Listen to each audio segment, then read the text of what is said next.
Hi, I'm Brittany Ashley, your host of Breaking Norms, Building Dreams, your guide through this transformative journey in both business and life. This is your place crafted for dreamers, doers, or anyone who has been told they can't. Get ready as we challenge those narratives together. You're tuning in live to the United Public Radio Network, airing on 105.3 and 107.7 FM in New Orleans. We are streaming on all the popular platforms every Monday at 3 p.m. Eastern Standard Time. Join me for a candid and thought-provoking conversation celebrating your unique journey because you are worth it. Hello, everyone. I'm so excited today to have Kendall with us. Welcome to Breaking Norms, Building Dreams. I'm your host, Brittany Ashley, and we are broadcasting live on the United Public Radio Network and the UFO Paranormal Radio Network on 105.3 and 107.7 FM in New Orleans. Get ready to escape the routine and join us for the next hour as we break norms and build dreams with Kendall today. I'm so excited to have you. Thank you. I'm excited to be here. I'll do a quick bio. As I told you, I didn't want to go too in depth because I would like you to tell the listeners more about who you are and what you do. And again, I'm so excited for you to be here because we have so many different topics that we can kind of like navigate in. Oh, yeah. So Kendall is an ADHD Certificate Educator from Calgary, Canada. She holds a B.A. in Behavioural Sciences and B.Ed in Elementary Education and is an ADHD Certificate Educator. She was a classroom teacher for 8 years and worked with many students who had ADHD. Kendall was diagnosed with ADHD at the age of 24. Through learning and managing her own ADHD and supporting families of children with ADHD, she's developed the ADHD Toolkit, which I have yet to even dig into. I'm really excited to learn more today about that. The ADHD Toolkit has educated and supported families of children with ADHD from all over the world through a digital course and coaching. A course for adults with ADHD and their partners will be launching this fall in 2024 with additional courses for teachers and young adults coming in the future. I'm so excited to learn more. Thank you for coming. Thanks for having me. This is fun. Yeah. Why don't you, because I did a little bio there, but maybe you can tell us more kind of how your journey kind of started and we can kind of start that way. Yeah, for sure. I grew up in a neurodivergent home. My dad definitely has ADHD, finally diagnosed later on in life, but we've made jokes about it for years. But my sister was actually diagnosed in 5th grade, which for girls in the early 2000s, that was very early. But I was not diagnosed in childhood. I actually had my 7th grade teacher. Oh, that one was far more patient with me than I think I understand, even to this day. But she was the first one to actually suggest that I might have ADHD. I remember being quite offended. And because my parents were wrapped up in my sister's struggles and trying to figure out what was going with her, they actually don't even remember that conversation, interestingly. Interesting. Yeah. And then it wasn't until university when I started researching ADHD more, trying to understand my sister and having an interest in ADHD as a whole, that I kind of went, this might be me. And then through my education degree and and into teaching, I was like, okay, I'm pretty sure this is me. I remember one day, I think it was in my first year of teaching, might have been my second, walking to our learning support teacher at our school, being like, I think I might have ADHD. And she went, you think? And I went, oh, it's that obvious. Hey, okay, cool. And so with that started kind of the journey of really, truly investigating it for myself. And it was in my second year as a teacher that life just kicked back and I couldn't cope anymore. Every single day after school, I had to have a nap. Either I would pass out right on my desk or get home and fall asleep. I couldn't do anything else. And so through all of that, I ended up diagnosed at the age of 24 and have been learning about how to manage my own ADHD as well as support my students. That led me to kind of this understanding that ADHD is an incredibly complex disorder, far more complex than what is shown in like the diagnostic criteria. Mhm. And parents, unfortunately, when kids get a diagnosis of ADHD, that's Like, kind of it. Like yeah. some professionals will be like, okay, so you can maybe see a psychologist or like maybe go on meds. And that's kind of where you're left. There's no true education or like exposure Mhm. to here's all the pieces of ADHD, Yes. um, because it's not reflected in the diagnostic criteria. Yeah. That's it. I Yeah, it's through that I developed this like an in-depth training helping parents understand and then doing it through a neurodivergent affirming lens. So Mhm. through the lens of we're not broken and we don't need to be fixed. Yeah.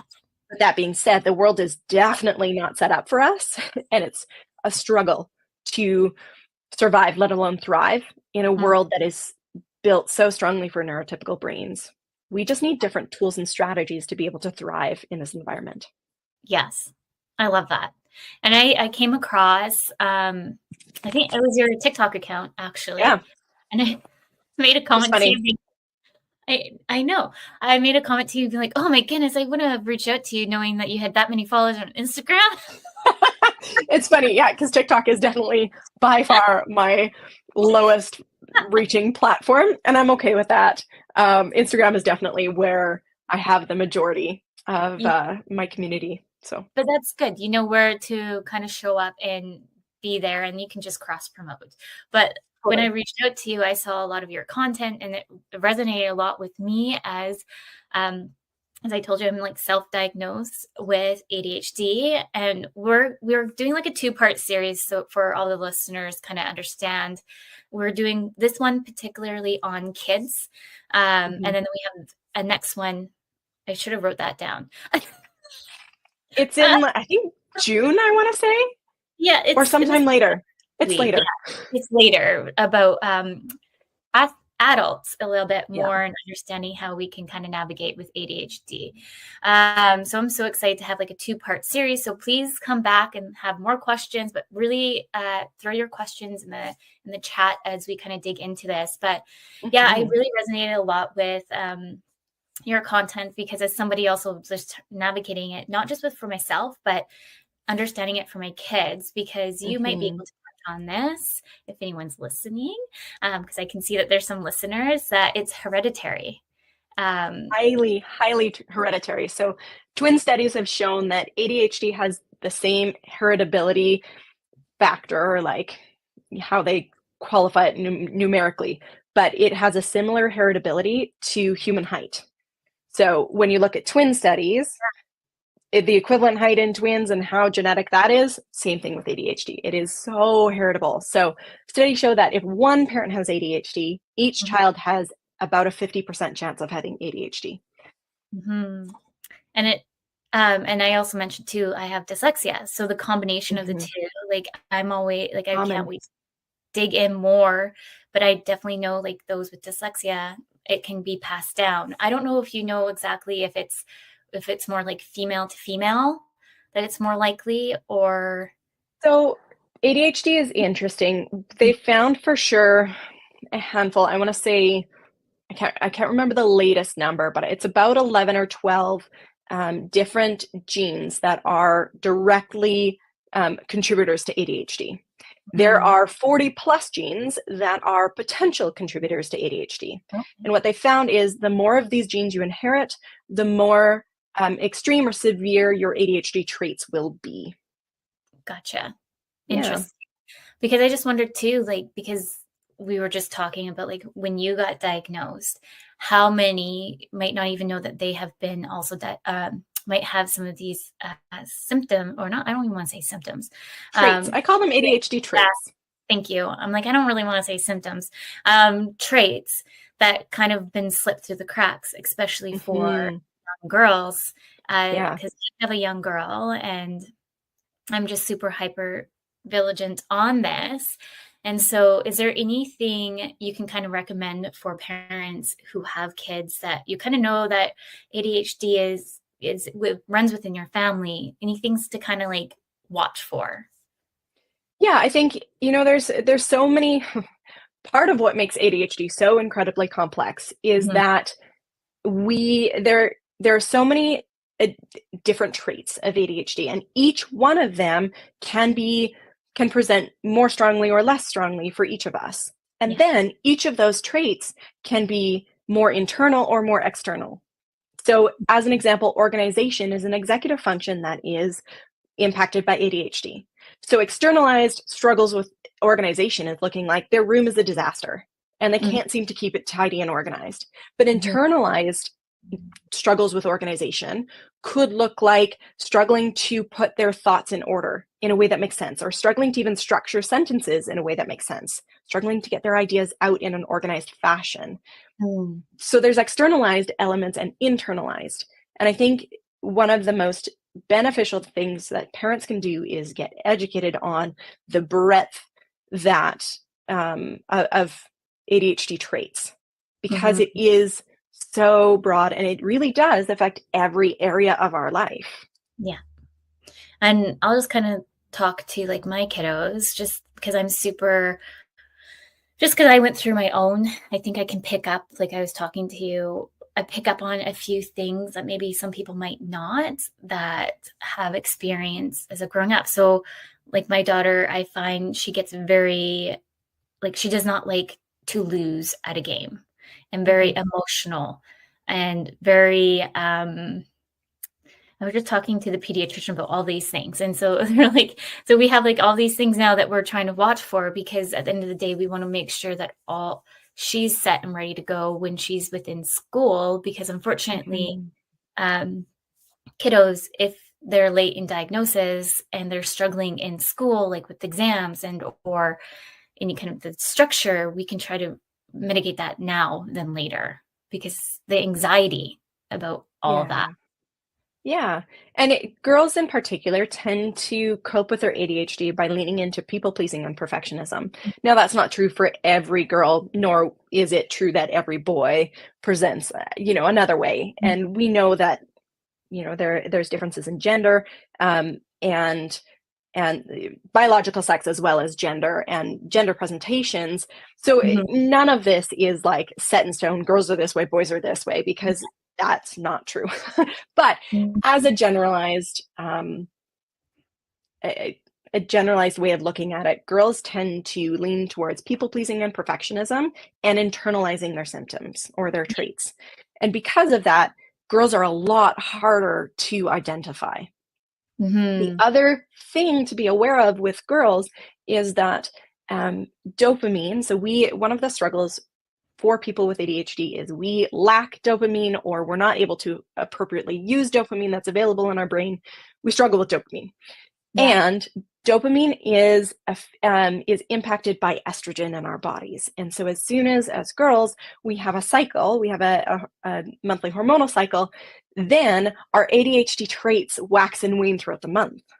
So a lot of girls manage and cope somewhat well, or are able to hide it or internalize it until they hit puberty and those hormones start to kick in. And then you're seeing weeks where these girls seem to not be able to function at all. And then weeks where it's like, well, you're thriving. Like, what's going on? ADHD. Yeah. It's complex. Yeah. And like, I think I mentioned, like just observing like daughter, like just having to like do like the alphabet or the numbers. It's like the end of the world if she can't get it right the first time. And the emotions are so high, and it's like to re-regulate the emotions too. And for me, as someone that's like self-diagnosed, then my anxiety is high. I'm like, I've just given the role to my husband to teach her, because I feel like we're just like this. Yeah. And we're both high on emotion. I warn parents, kids with ADHD often subconsciously will seek dopamine in the easiest ways they possibly can. And often that is getting a rise out of a sibling or a parent. So kids with ADHD will often pick fights for absolutely no reason with siblings and pester them until they explode.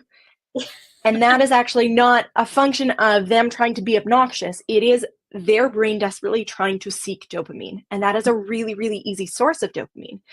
And by trying to give consequences or punishing kids who are pestering their siblings, kids who have ADHD, it we're not helping at all. Instead, what we need to do is when these kids are pestering for what appears to be no reason, we should think about that as they are dopamine deficient, and we need to redirect them to a healthier source of dopamine. So that could be doing an activity that they love. A really great option is exercise. Exercise is so good for ADHD brains. And so, it's tricky because it looks like this child is being intentionally difficult, or they are just pushing your buttons as a parent because they're a pain. And that's how it appears. But when we understand what's going on neurologically, we can go, oh, this isn't intentional. They're not trying to be trouble. Their brain is just desperate for what they're lacking. Let's redirect.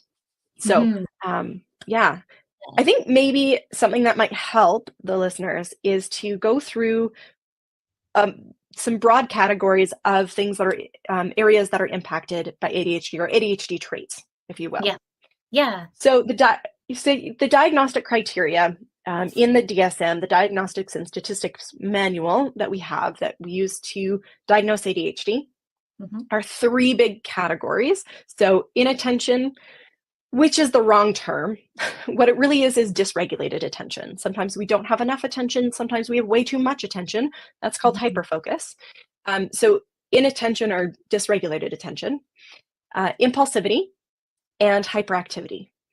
And hyperactivity, interestingly, again, can be externalized, which is what we typically think of. The boy who can't sit still, bouncing their leg, running around the classroom, races down the hall and can't walk. That's what we think of as hyperactivity, right? And that's externalized. And girls will present more internally with hyperactivity, but even their externalized presentation is generally more socially acceptable. So as an example, when I was in junior high, so grade 7, 8, 9 for me, I would cartwheel down the hallways if I was trying to escape class and, going to get a drink or going to the bathroom for the 15th time, I'm sure that day. But I would cartwheel down the hallway and then walk past the door so I wouldn't get in trouble of the classroom, and then cartwheel to the next doorway and then walk past, right? A boy who's constantly running down the hallway gets viewed as a hyperactive boy. Me, I was just viewed as a gymnast, right? Oh, she's just a gymnast. She can't and it's not equated to hyperactivity. So that's one of the struggles. But we can also have internalized hyperactivity. That is the restless internal sensation of always needing to be doing something.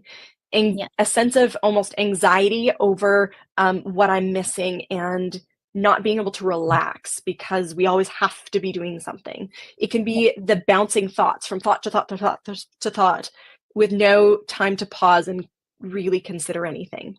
It can also be when we lay down to go to sleep, our brain starts racing. So that's internalized hyperactivity. And either way, it's hyperactivity. Yeah. So those are the diagnostic criteria, but that doesn't touch everything. We struggle with something called executive functions. Now, these can be categorized. I've seen it as few as 4 categories and as high as 10. I tend to categorize them into 8 categories. It's all the same thing. It's just how you tend to categorize these traits. But emotional regulation, that's an area of struggle for us. So our highs are really high and our lows are really low, and we can dive into those or switch between them very quickly. They make sense for the situation, unlike a mood disorder where they might not, the mood or the feeling might not be associated with something. So a neurotypical brain might look at us and go, yeah, I'd be frustrated too, but why are you that frustrated over this thing? That's ADHD emotional dysregulation. Flexibility and adaptability. So that's being able to transition from task to task easily, being able to see one solution to a problem and then think of others. That's mental flexibility. Or we always take this way home, but the road is closed here. How else would you get home? The ability to switch from, well, this is how I always do it, to this is how else I could possibly do it. So that's flexibility and adaptability. Organization. So as I said before, that's external or internal organization. Working memory. So that our working memory is kind of a form of short-term memory. Yes. How do you nutritionally deal with these diagnoses? I have ADHD, if you don't know. So I will get distracted by all of these. I will get to that. We'll just leave it up. Perfect. That's great. Thank you. Yeah. So working memory. So working memory is a form of short-term memory where we take information and we hold it to use it. Yeah. And when we hold it to use it, then we can move it into long-term storage or recall information from long-term storage in our brain. But that's all has to do with working memory. So we tend to have fewer kind of spots in our working memory, and things get booted out of those spots really quickly. So if I need to remember to do a task, I have to repeat it consistently, or else it can get booted. Frustrating. So working memory, so that's 4. Number 5 is planning and prioritizing. Everything seems equally as important. And when I look at cleaning my kitchen, for an example, all of it is one big giant task, and I don't know how to separate it into smaller tasks. And if I can do that, then what goes first? I don't know. Everything is equally as important. Everything is equally as big. It is hard to plan and prioritize. Then there's self-awareness. So that's awareness of how our behavior, our choices impact others, how others may view us. That's also internal self-awareness of how we receive messages from our own body. As an example, kids with ADHD can take a long time to night train, or not have accidents at night. And that's just because our brain doesn't always receive the signals from our body. We don't know that we're hungry until we're hangry. Or I don't realize that I'm thirsty until I have a headache because I'm so dehydrated. So those internal signals we don't always receive. That's self-awareness. 2 more. Task initiation. And I throw in there task completion. Starting a task can be really hard, or completing the little itty bitty details at the end. That can be hard for us as well. And then the last one, time awareness or management, or what we like to call time blindness. In our brain, we don't see this continuum of time where, this is happening now, and then here's the next thing in time, and there's the next thing. We perceive time as now and not now. And it's like we have no depth perception visually, but time-wise. And I have been off, when guessing what time it was during an event, I have been off by 3 hours or more. That's how my time blindness is terrible with my ADHD. So those are the executive functions in the way I categorize them.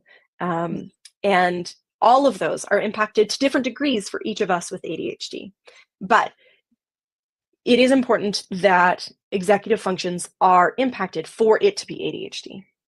So there is another condition that we can talk about briefly later if we want to, that looks like ADHD. It's not yet a diagnosable condition, but there are a handful of researchers that are saying, nope, there's something else. It kind of looks like ADHD, but it doesn't have executive function challenges. It has the inattentive component, and it's something else. So we can talk about that later. But I want to get to Terry's question here. How do you nutritionally deal with these diagnoses? Yes, fantastic question.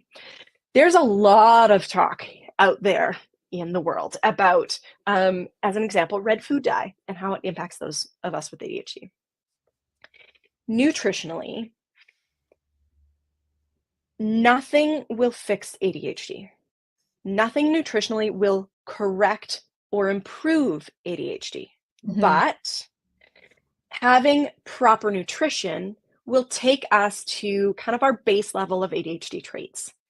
If anyone, neurotypical or neurodivergent, is eating garbage all the time, is eating poorly, isn't consuming a good amount of protein, that is quite important for ADHD brains in particular, but protein and fruits and vegetables and all those things, if we're not eating those, anybody is going to struggle with attention because our brain just can't operate to its best capacity.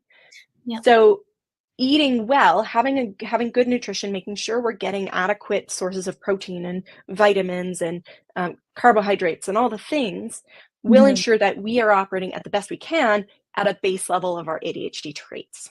No study has shown a significant improvement with any sort of diet, any sort of supplementation for ADHD. There are mild improvements with high doses of omega-3s. So that is something that we can add in to support the ADHD brain. There's a few different minerals that we can be at higher risk of being low on. One of the biggest ones is iron. Some people with ADHD, for some unknown reason, are more likely to be anemic or have low iron storage. So that's something that can be tested with a doctor, and we can supplement appropriately for the level that they're at. And then things like red food dye, there's a few people out there, not just in the ADHD population, but in the population in general, that react poorly to red food dyes. It is an extraordinarily small number. And so a very small number of people with ADHD will find that their symptoms are exacerbated by red food dye. But it's not the vast majority of us. And except for those few people, it doesn't improve anything for most of us.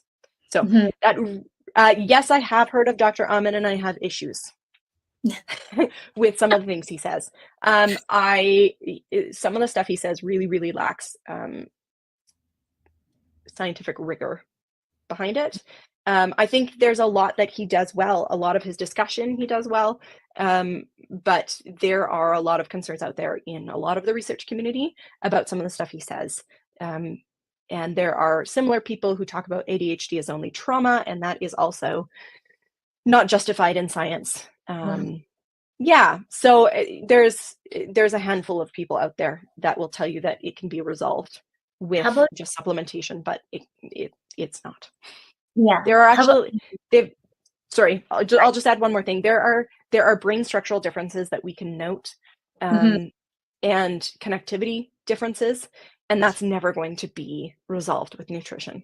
We can support our brain by having the healthiest brain possible, but that doesn't actually resolve anything in the world of ADHD. I know that there's one friend of a friend that they had, like, their little one got diagnosed with ADHD at I think hyperactive, and they end up just telling him to take B12 supplements because they felt that the medicine that was given to him wasn't working, and so they just upped the B12 because they read that upping B12 will help regulate it more than the medication. What are your thoughts there? It's not accurate according to research. Again, like if we are deficit in B12, it can really help. If we have a deficit in B12, it is going to help any brain to supplement with that, right? Those things we need to be aware of, but that's not an ADHD specific thing. Will ideally, in our process of diagnosis, these things should be checked, and we should be seeing, is our child low on iron? Is our child low on B12? And if we are, we should be trying to manage those first before a diagnosis has been given. Because ADHD really ultimately is a diagnosis of exclusion. We try and rule out anything else that could be presenting similar ways. And if it's not those things, then it's ADHD.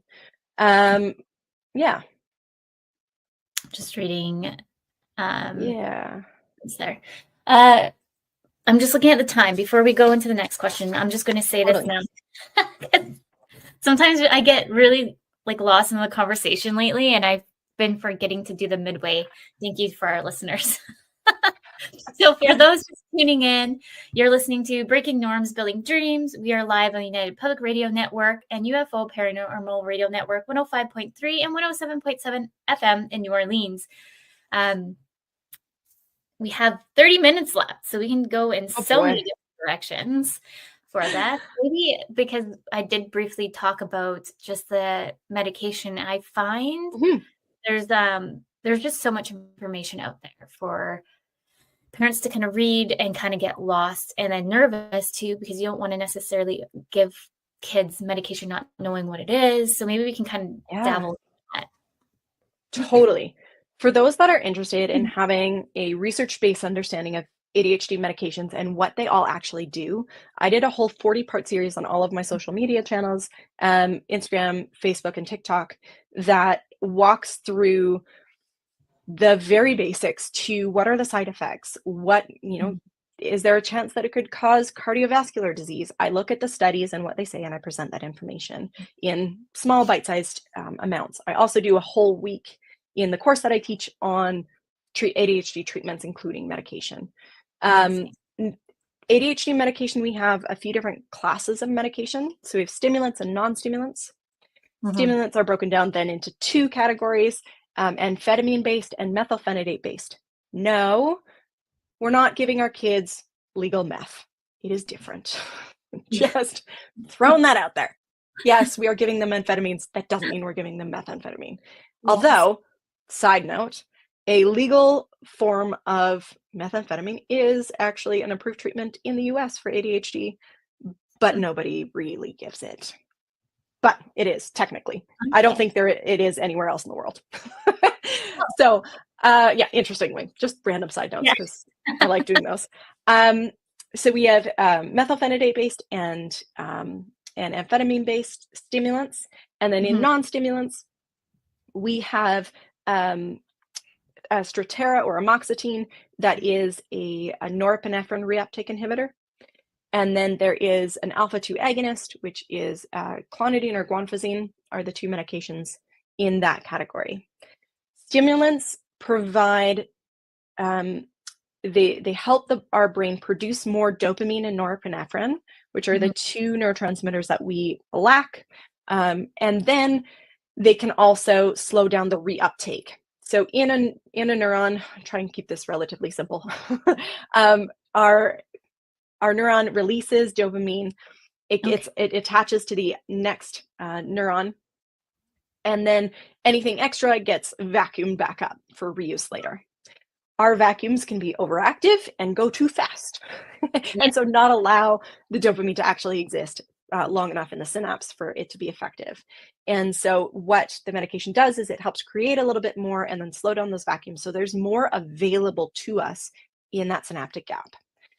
The other medications, so Strattera or atomoxetine, it is a norepinephrine reuptake inhibitor, doesn't do anything with dopamine, but it just slows down the reuptake inhibitor, the vacuum, for norepinephrine. And then the alpha-2 agonists, so clonidine and guanfacine, have a completely different way of working. They work on the other side of the synaptic gap, and they strengthen the message. So guanfacine, the approved or the brand name for it is Intuniv. And Intuniv was actually originally designed to go with a stimulant to then further strengthen the message that's being passed on to the next neuron. So it can be used independently or in conjunction with a stimulant medication. Okay. So that's the actual function in the brain. Yeah, that's crazy. Thank you for sharing. I was going to ask, because you want to try out different medications, is there certain one that you would recommend first for parents with kids that just firstly got diagnosed to try out? Yeah, great question. I'm not a doctor, so I can't give any, Terry, I don't, but if you reach out to me, Terry had a question about a specific gene mutation that affects the absorption of nutrients, which affects the brain. I've seen a little bit about it, not enough to give an answer right now, but reach out to me on social media and I can follow up with you. Happy to do that. Okay, I'm not a doctor, can't tell you what to do or what to try because it does depend on all other factors in your health. That being said, the majority of people will do well on and respond well to stimulants. Okay. Big caveat. Yeah. The majority of people, the first medication you try won't be the right fit. And with that can actually produce some really negative side effects. And that can be really scary as a parent. And I talk to a lot of parents that swear off all medication because the first one it wasn't the right fit. Yeah. But just because one isn't the right fit, even within a category, if you tried one amphetamine-based medication, that doesn't mean the other options aren't the right fit for you, because it's not just the medication, which even in that category, there's different formulations of it, but it's also the delivery system and how your body responds to that delivery system. Makes sense. So there is an option that's a new and coming science. It isn't perfect by any means, but it's called pharmacogenetic testing. There's a ton of research.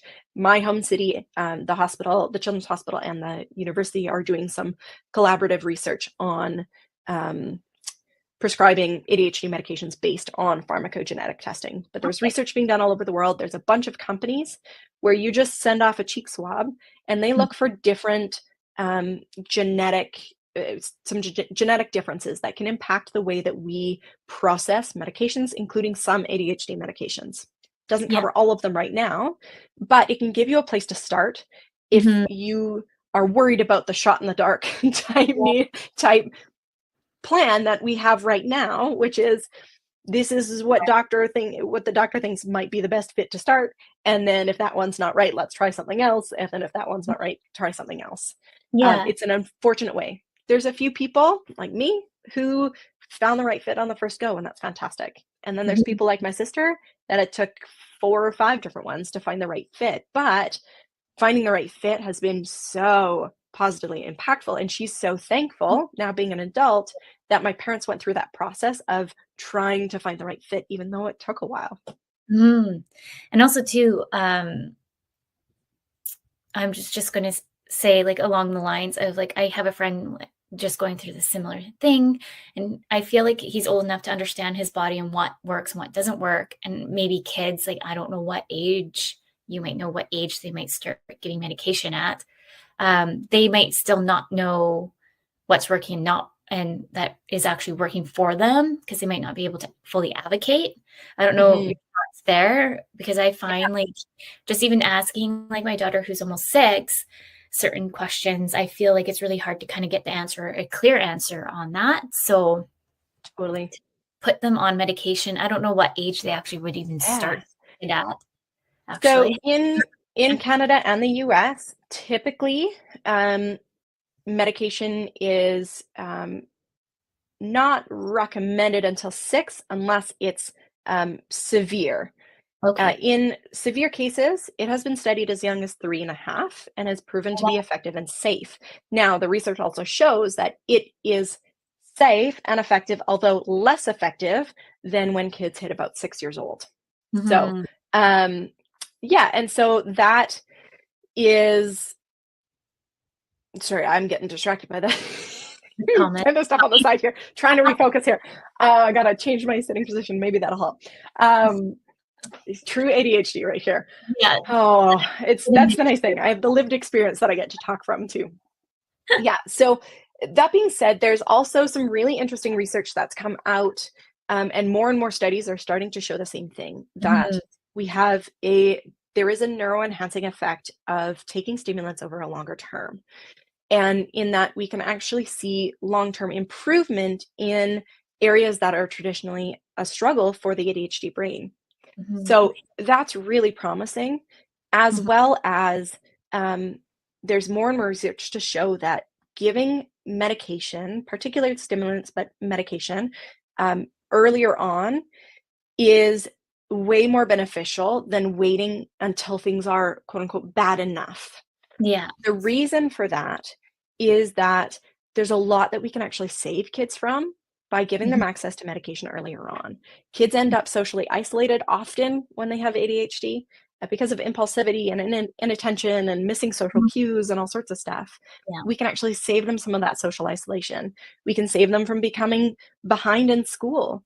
We can actually, research shows that taking stimulant medication for teens with ADHD, particularly through the teen years, reduces the risk of substance abuse, alcohol and drug abuse, and smoking. And so there's a lot of things, and we can actually possibly prevent the development of oppositional defiant disorder, anxiety, and further development of anxiety and depression in teenage years. So giving kids access to medication, to a medication that gives their brain what they need to be able to do what's required of them in school, to be able to socialize, not that the way we socialize is wrong by any means, but experiencing that social isolation because of our impulsivity can be really, really beneficial. And there was another part of, and then the things you'd be looking for as a parent are things like emotionally, if rather than seeing a bit more emotional control, you see less emotional control, that can be a sign that it's not the right fit. If you're seeing increased anxiety or depressive type symptoms, that's a sign that it's not the right fit. If ADHD traits and struggles like focusing in class aren't improving, that probably means that it's not the right fit. And there's other factors. Rage, sometimes, like anger or rage, that can be another factor of the meds not being the right fit. So Yeah. Thank you for that. And I find too, like, it makes any parent nervous to start something like that, because there's just so much to research, and you hear sometimes a lot of the negative. You get kind of thrown into the social media landscape too. Like TikTok has all their own stories over here that you have to really research, because you can go into a black hole. And so it's really important to do, I think, your own research as a parent. Like, we're going through with the pediatrician now, actually, both kiddos, well, let's hope, with my one.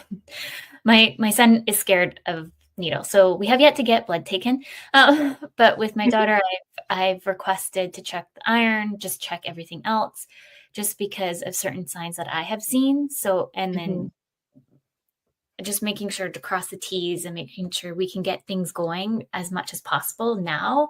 Luckily, we have a pediatrician to help us with all of us.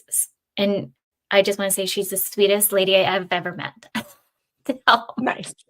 Yeah, it helps to have me too when I'm in there. Yeah. Some doctors can be really, really wonderful. And it's tricky. It's tricky to find the right information. There's a lot of misinformation online, particularly about ADHD medication. There's a lot of fear mongering. And I think a lot of us think back to, what we experienced in school, where you saw a kid on ADHD medication, they walked around like a zombie. And that shouldn't be the case. That's a sign that it's not the right fit. And so, or we're being over medicated, and it shouldn't be that way. And there's so many more options available now that are formulated to manage some of those struggles, the crash afterwards, or give an alternate, so that we don't have to exist like that, because we don't, and we shouldn't. That should be an unacceptable side effect and a good sign that, nope, this is the wrong thing, try something else. And finding people that have the information that they're giving you is backed by research is really important, because the fear mongering online about what so many people see as such a vital tool. I mean, I wasn't on medication until I was in my career at 24, and I've got 2 degrees that I did not on medication, and I am so thankful for medication at this point in my life. And I will happily be on this for the rest of my life as a choice that I am making, because my life is so much better on medication.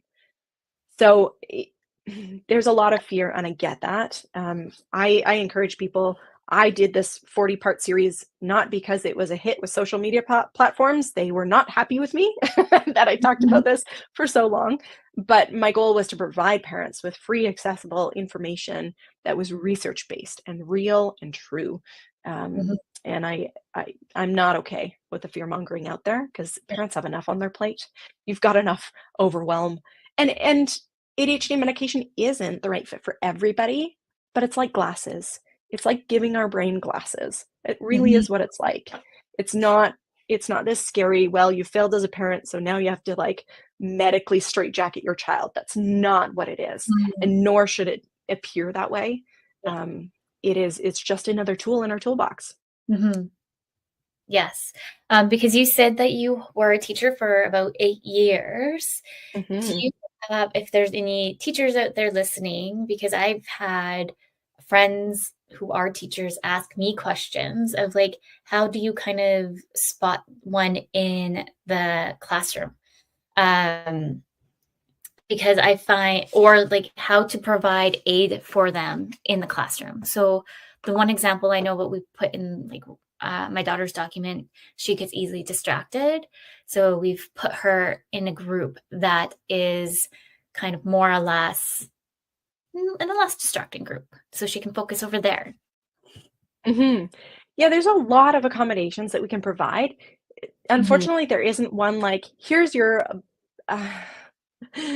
oh dear. Sorry. Let me reset my brain here and rethink. I'm getting distracted.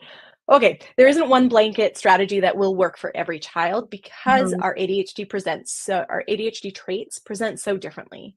So one student who is highly and easily distractible, Mhm. um, that child may do really well in a group where there's a lot of focused students because body doubling is a really effective strategy. For other Yeah. kids, they will talk to anybody around them and being Mhm. in a group isn't as effective, but they may do really well sitting on their own. And there may be a child who, even when they sit on their own, will go into their brain and create magical kingdoms and be distracted in their own brain, regardless of how few distractions are around them, but can really thrive when they're listening to music and have enough stimulation in their brain. Mm, So yeah. it really is unique for each student and the way that each unique ADHD brain presents. Mhm. I Man, I did a professional development session recently at a school, and I had an hour, and I was like, I can't even scratch the surface in an hour. Here's a really fast rundown of some basic strategies. But I am creating a course for teachers that I hope to launch officially next year to Awesome. just do a deep dive because Yeah. it's so complex. There's so many things and so many presentations. Yeah, and that's, just growing up in school myself, like, I found it really difficult because a lot of teachers didn't really understand or want to take the time to understand, or there were some good teachers that really did want to. So there's, like, a handful that I remember growing up that really wanted to take the time to make sure that I can excel in the classroom than be left behind, and I Mhm. love those teachers who really want to really support Yeah. the kids in the classroom. Yeah. Well, and it's tricky because a lot of kids with ADHD are some of the most challenging kids to teach in a larger classroom, but they are some of the sweetest, most wonderful kids one-on-one. And Mhm. so it's hard. Research, there's one doctor who has a quote that says that for kids with ADHD, by the time that they are 12, they will experience 20,000 more negative messages than their neurotypical peers. It's hard Mm. having Yeah. ADHD. And so one of the best things we can do for these kids is constantly be in their ear, assuring Mhm. them that they are loved and accepted exactly the way they are, with no Mhm. need to change. Because that boost of you believe in me, you care about me, and you love me exactly how I am, um, can encourage and can motivate our brain to do everything we can to try and make your life easier as a teacher. And that Mm. doesn't mean we are going to be easy. Some of us are because we are more of the internalized presentation and we just kind of disappear into our own head and don't cause problems. Um, Mhm. but those are the kids that fly under the radar. And then you get to report card time, and you're like, oh my goodness, what have they been doing? So those kids aren't the kids that are, in your face and jumping out of their seat and calling out constantly in class. But um, yeah, all of us, because there's a lot of shame in Mhm. ADHD. And the way ADHD presents tends to be viewed as moral failings, as not being good enough, not trying hard enough. And that is Yes. so far from the truth that we're often, well, she'd do really well if she just did her homework, or if she just lived up to her full potential, or, all these comments that are well meaning but are incredibly shame based and heartbreaking for Mhm. us because we are trying. We are doing everything we can within our power to live up to our potential, but Mhm. we're being given neurotypical tools and those just don't work for us. Mhm. Do you have any, tips for parents with if to get diagnosed if they kind Mm, of feel, like, "You know what? I've been listening to you here today or seeing things on TikTok or whichever. I want to take the next steps." What could be some next steps for some parents? mhm. The first things I always encourage parents, whether I was a teacher or now as an Mhm. ADHD educator, is to get a good checkup done with the doctor, including ideally some blood work, do a hearing test and a vision test. If you can't see the board or you can't hear the teacher, of course, you're going to appear distracted and struggle with your work. Of course, that makes total sense. So we should have those crossed off and know that those are all up to snuff. And then Mm. um, in the US and in Canada, it's not the same all around the world, but for us in the US and Canada, typically family doctors are able to diagnose, pediatricians are able to diagnose. There are psychologists that will do a full formal testing suite called psychoeducational testing, which leads to a psychoeducational report, which can diagnose ADHD amongst other learning disabilities or other mental health concerns or conditions.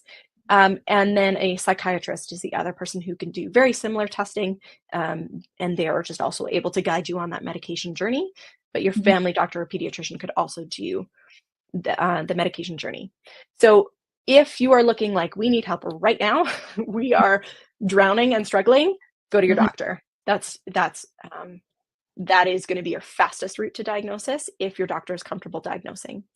Most pediatricians are. It affects approximately 10% of kids out there, and so it's a lot of us out there. And so pediatricians are pretty well acquainted with it. And then if you're looking for a deeper dive and more understanding about processing speed and working memory ability, and if there might be other learning needs in there, then go the route of a psychologist or a psychiatrist who can go through a formal psychoeducational assessment. I still remember mine. Really interesting. Yeah.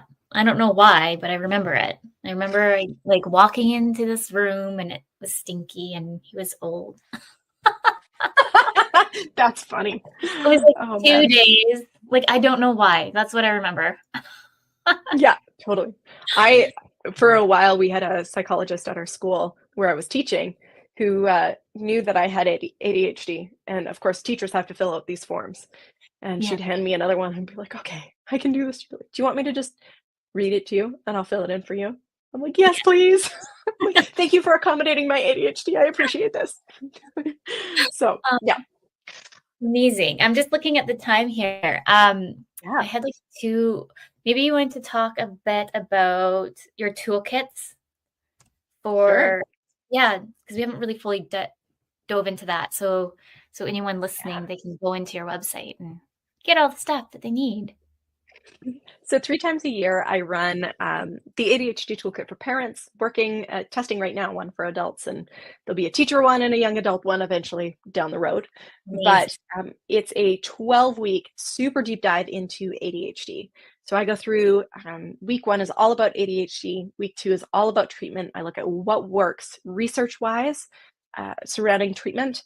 And then week 3, I go through some general strategies. Week 4 is parenting, and then we deep dive into traits. And then the last week, we talk about how do we work with the school? What accommodations can we ask for our students? And parents continually report back to me that they, through the course, become far more educated on ADHD than the majority of educators out there. The majority of teachers receive, unfortunately, very little training on ADHD. And so I walk through everything, and I do it from a neurodivergent affirming lens where I say, look, we're not denying the hardship, but we also acknowledge the beauty that is the ADHD brain. We have beautiful pieces. And if I could wave a magic wand today and get rid of my ADHD, I wouldn't, because I love the beautiful parts of my ADHD brain. There are, anyways, there's such unique pieces. So I highlight all of those throughout the course as well. So it's give it 12 weeks of deep dive information in video format because I hate reading and writing. So I'm not giving that to anybody. I'd rather record. I make my prepared notes and then I talk. But I put them into smaller videos, anywhere from like 5 to 15, maybe 20 minutes at longest. And then that's delivered weekly with a few content breaks throughout for people to catch up or take vacation or whatever.